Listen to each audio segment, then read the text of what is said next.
தமிழகம் புதுச்சேரியை மிரட்டிய பெஞ்சல் புயல் நேற்று முன்தினம் இரவில் காரைக்கால் மாமல்லபுரம் இடையே கரையை கடந்தது. புயலின் கண்பகுதி அன்று நள்ளிரவு வாக்கில் புதுச்சேரியை ஒட்டியபடி கடந்து சென்றது. புதுச்சேரி விழுப்புரத்தில் வரலாறு காணாத மழை கொட்டி தீர்த்தது. 24 மணி நேரத்தில் 500 மில்லிமீட்டரை தாண்டி வெளுத்து வாங்கியது. இதனால் பல இடங்கள் வெள்ளத்தில் தத்தளித்தன. தொடர்ந்து மழை பெய்வதால் மக்களின் இயல்பு வாழ்க்கை முடங்கிவிட்டது. புயல் கரையை கடந்தாலும் உடனடியாக வலுவிழக்காமல் மெல்ல நகர்ந்து வந்தது. இப்போது அதன் நிலை என்ன என்பது பற்றி இந்திய வானிலை மையம் அறிக்கை வெளியிட்டது. அதில் கூறியிருப்பதாவது: நேற்று முன்தினம் நள்ளிரவு வாக்கில் புதுச்சேரியை ஒட்டியபடி கரையை கடந்த பெஞ்சல் நேற்று பகலில் வலுவிழந்தது. ஆழ்ந்த காற்றழுத்த தாழ்வு மண்டலமாகி மேற்கு நோக்கி மெதுவாக நகர்ந்த பெஞ்சல் மாலையில் காற்றழுத்த தாழ்வு மண்டலமாக வலு குறைந்தது.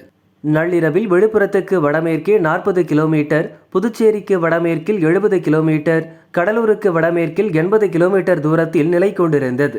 மணிக்கு 7 கிலோமீட்டர் வேகத்தில் நகர்ந்து இனி வட உள் மாவட்டங்களில் ஆழ்ந்த காற்றழுத்த தாழ்வு பகுதியாக வலு குறையும். பின்னர் அரபிக்கடலை ஒட்டியபடி கேரளா, கர்நாடகா எல்லை பகுதிகளில் நாளை காற்றழுத்த தாழ்வாக வலுவிழக்கும் என்று இந்திய வானிலை மையம் கூறியுள்ளது. இதன் எதிரொலியாக கோவை, திண்டுக்கல், நீலகிரி, ஈரோடு, கிருஷ்ணகிரி, தருமபுரி, சேலம், நாமக்கல், திருச்சி, கரூர், தேனி, மதுரை மாவட்டங்களில் இன்று கனமழை பெய்ய வாய்ப்பிருப்பதாக சென்னை வானிலை மையம் கூறியுள்ளது.